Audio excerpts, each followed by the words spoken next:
review.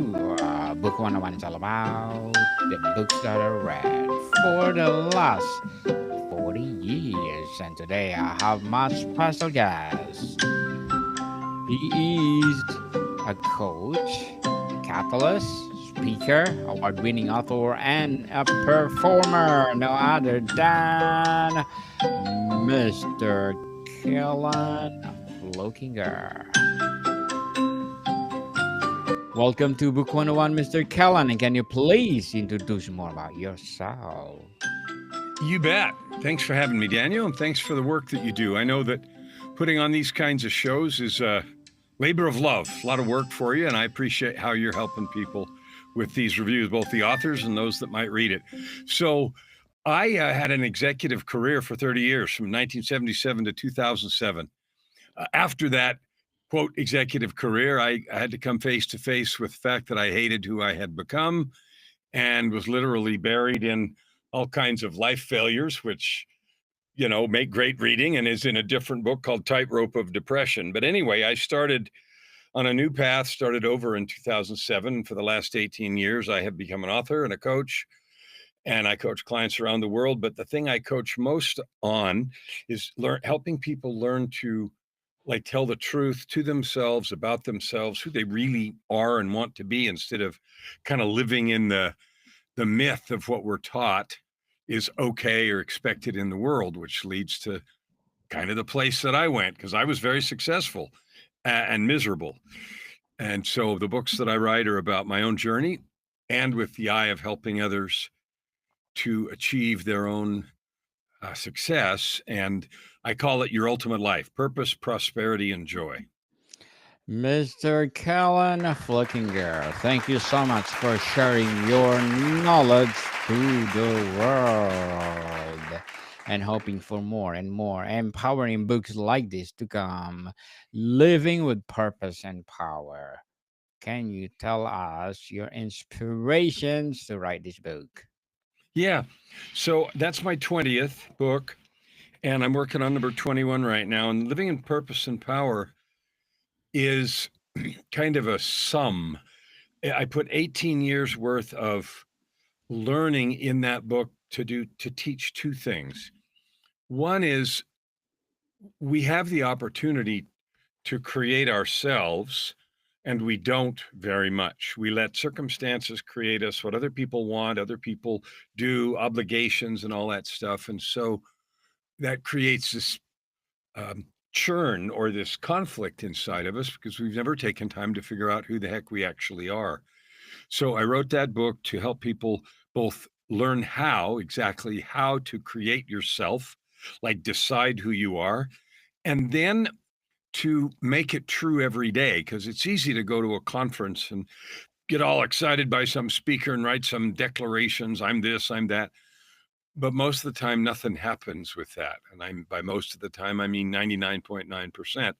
And so this book is everything that I know about how to do it on a permanent basis, how to make the kind of changes you want in your life. And it works because I am a person who lives what I call the ultimate life: purpose, prosperity, and joy. I love every day. I love what I do. I don't do anything I don't want to do. And my goal and the joy that I have every day is helping others realize their own capability and then do something with it to create their own life that they really, really love and enjoy every day. So that's why I wrote it, and that's what it really is designed to do. Indeed. So, Mr. Kellan, how do you define guiding stars and why are they critical for shaping one's purpose? Well, when we're born, we don't have anything. We're raised in families and churches and society, and they sort of tell us how to behave. And 90 something percent of people don't really like their jobs. They find themselves at least sometimes or often in life feeling like, I'm not really making a difference. I'm not really doing anything. And that sort of sits there in their heart because they don't know what to do with it and they don't know how to fix it. So a guiding star for me is a document called a PTAC, Personal Truth and Commitment. And it is a document that I teach in the book, but also have written for myself and help clients, that is a declaration that you make. Doesn't need anyone else's permission. It doesn't need anybody's agreement. It is your own choice, a commitment or an agreement, a contract with God or with the universe. This is who I am. This is how I'm going to show up in the world. And it covers a lot of things, your passions, your skills.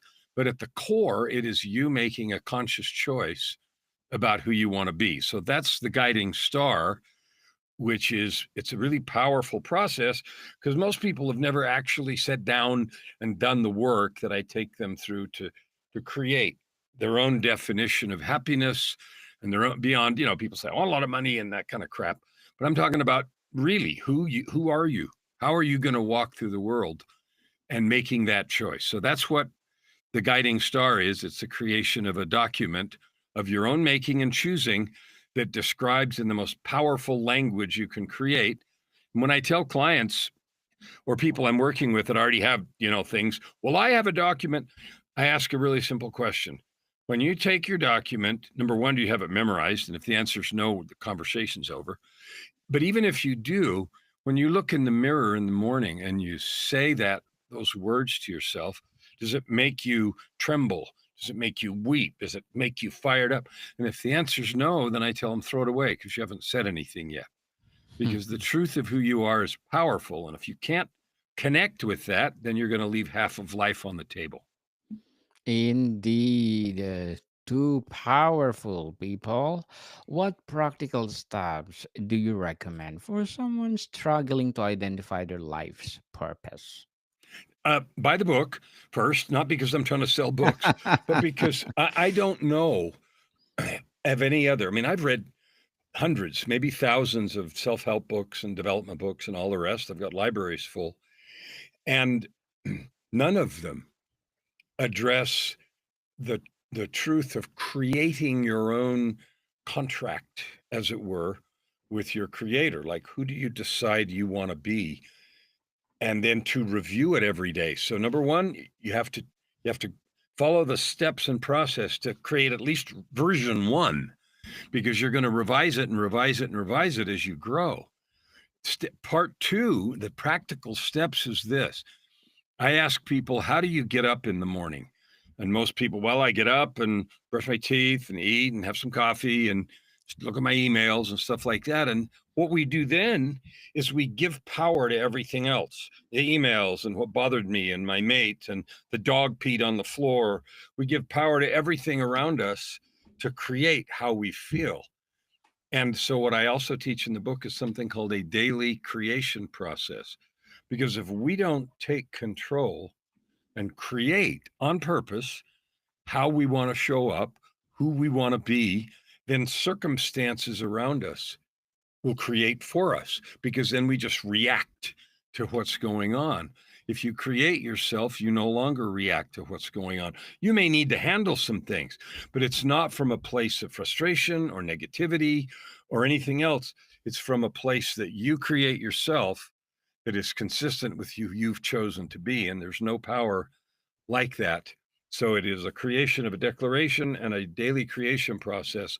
It is the foundation for then whatever you want to do, whatever job you have, whatever work you do, if you have your own business or not, doesn't matter.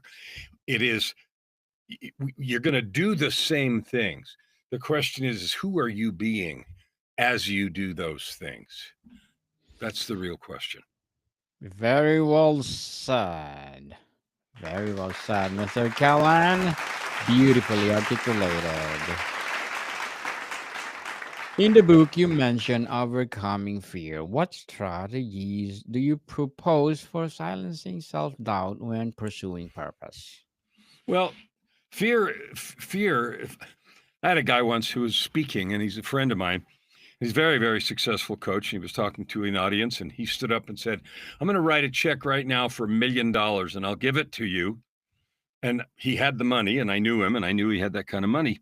So everybody knew he was serious. And he said, if you can bring me a cup of fear.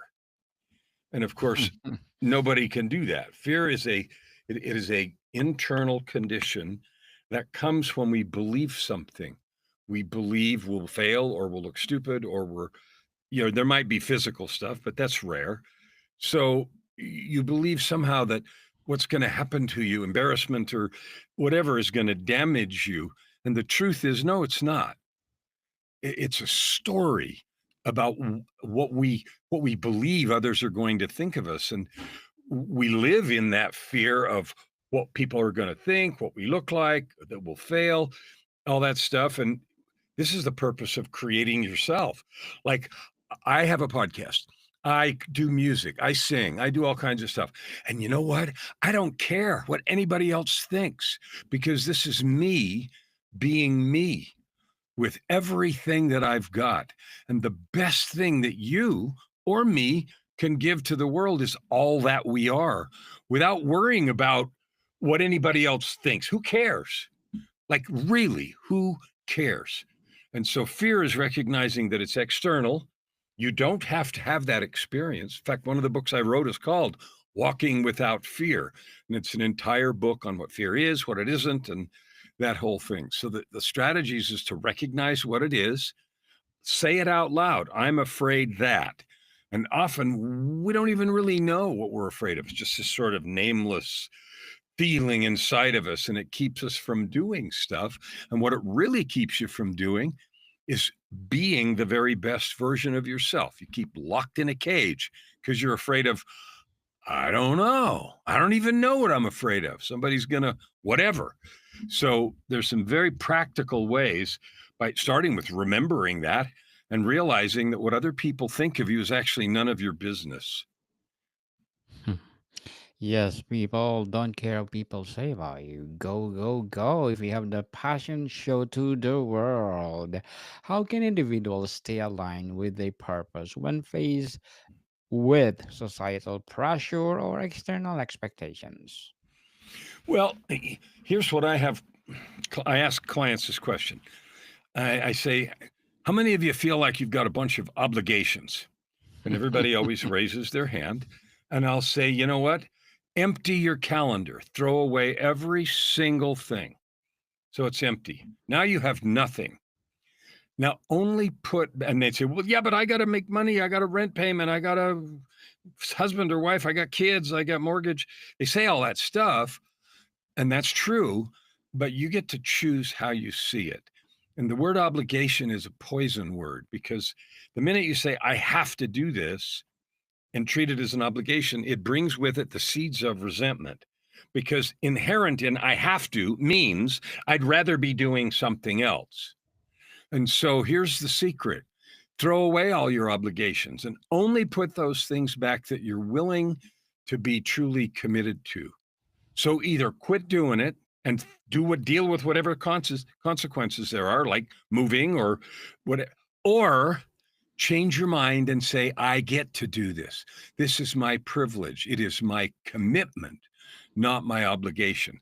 And I said earlier, I don't do anything I don't want to do. I have zero obligations. I got a boatload of commitments, but I love every one of them because I choose to.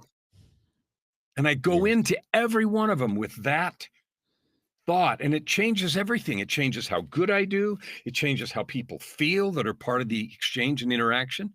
It changes everything. And I come out feeling wonderful because I chose to be into that all the way. Mr. Kellan, what's your advice for rebuilding momentum after a major setback or failure derails someone's progress? So there's three things that I say. Number one, all of us have those. From Yes. getting sick and going to the hospital, or a loved one dying. My mom died 6 weeks ago, so we just had to go bury her. All those things happen in everybody's life, big ones, little ones. And here's your choice. I can have that happen and say, scream at the universe, why me? Or I can say, I'll never get back on my feet. But that's a choice. Or I can say, that happened. That's not what I wanted. What is the gift here? What is the gift here? And choose to look at whatever happened and find out how you can turn it in. Like, what can I create with this mess? This is a mess. Not what I wanted. Okay, cool. What can I create? Because to take any other view of it is to give your power away, blame somebody, sit around in anger or whatever it is, helplessness. And that's not creative. It creates zero progress. So crap is going to happen to you. People are going to hate you. They're going to wish you didn't do whatever you did. That's going to happen. So get over it. Just make a choice to say, I'm just going to ask myself, what can I create with this? And you will be surprised when you actually go there and say, well, what could I create? It changes how you're thinking about it, and it changes everything about it. So, first start with what could I create? The second thing about obtaining or creating momentum is if you've been knocked, you're halfway up the mountain and you're knocked and you fell all the way back down. And you can look at where you were and say, it's going to take me forever to climb back up there. Well, you don't know that, first of all, because the climb the second time is different and it won't matter until you start. I'll give you an example. AI is coming up and really being used by everybody right now to do all kinds of things. Well, I use it all the time. I don't use it to substitute for my brain or my creativity, but I allow it to speed things up. So even if I lost some big piece of work, I can recreate it in my voice as my stuff by using technology. That AI is just one of them, but lots of tools that are there that weren't even there the first time I climbed this mountain. So the idea that you can't get back there is not true. It's not true. There is a future where you're past where you were. And however much time you want to spend complaining, it's up to you. You're free to do that. But it isn't going to serve you and it isn't going to lift you back up where you were and get you past there. So start.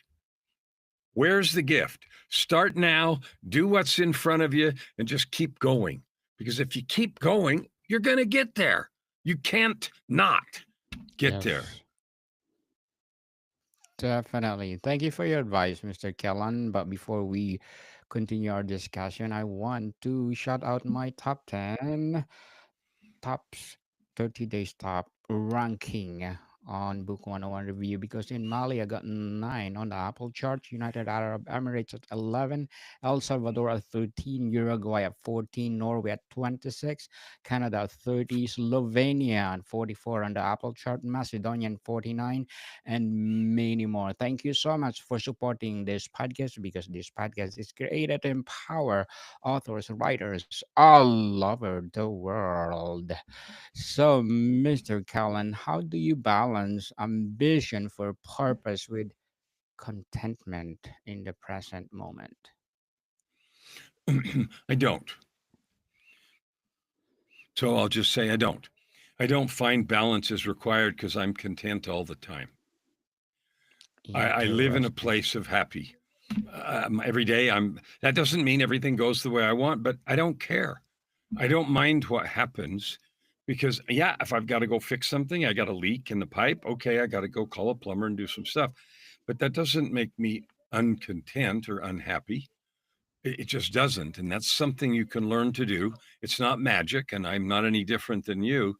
But over the years, I've learned to just love how I'm living. And balance, another way to think about balance is, uh, people talk about work life balance. So you're working really hard, and then you have life over here, meaning your family or your spouse or whatever. You have to allocate your time. And when I use the word have to, then you're thinking obligation. No, I'm married to an angel. So I can't not pay just tons of attention to her. She came right down out of heaven and landed in my lap. So I love being with her. We're taking care of her mother, who's 93 and a half and can't see out of one eye and is very, requires a lot of time. So we just choose to love her, and that's just what we're doing. And and I say that not to say poor me, because everybody's got stuff, but I choose to love all of it. And so I don't think of, okay, here's work and here's life. It's all just life. And some of the stuff I'm doing is to make money, and some of the stuff I'm doing is to create relationships and memories with those that I love and that I'm with. And so I just think about it differently. So I'm not thinking of this or that. It's just all who I am. Living with purpose and power. How should readers redefine success when aligning with their purpose versus societal metrics? Well, forget society. You decide who you're going to be and then go create that. You have to handle the logistics, like you got to make some money to put a roof over your head and to eat. Maybe you want to make a lot of money. I have huge financial goals and I'm achieving them, but I'm doing them in the context of serving. My goal this year is to reach 300 million people. And that, what I mean by reach, is with a message that you can actually create the life you want. You're a divine being, you have infinite capability, and if you'll choose to use it instead of hide it, block it, or ignore it, you can create with that power. And so you create your own metrics. Like the whole idea of somebody else's metric means you are living their their guidance or whatever. You're living in their system. So create your own system. Yeah, you got to eat, you got to have a house, you got to do all that stuff. But that doesn't prevent you from earning the money the way you want to. Money follows value. So all you got to do is figure out how to create value that somebody wants with what you do. And it's not that hard. It's easier today than it's ever been in the history of the world. So go create some value and then create your own metrics and have fun. Indeed, very well said, Mr. Kellan. Very well said. Are there specific rituals or practices you recommend to stay connected on one's guiding stars? Yeah, it's the daily creation process I talked about earlier. So some people call it a morning ritual, some people call it a morning routine. I don't like either one of those because they're cliche. So I call it a daily creation process. And I use those words on purpose because we sleep and we wake up sort of refreshed and brand new, right? I don't know why we were created to die every night and wake up again every morning, but we were. So, okay, Yes. then I'm going to decide who I am and I'm never going to abdicate. So I have a daily creation process. I never skip. And the reason I never, ever, ever, ever skip is because I love how it makes me feel. It Yes. prepares me to be the best version of me. If you skip that, and I used to when I was first learning, I skipped and all the rest like everybody else would. And then I started noticing when I did it, I felt great. And when I didn't, it sucked. So, okay, that's not complicated.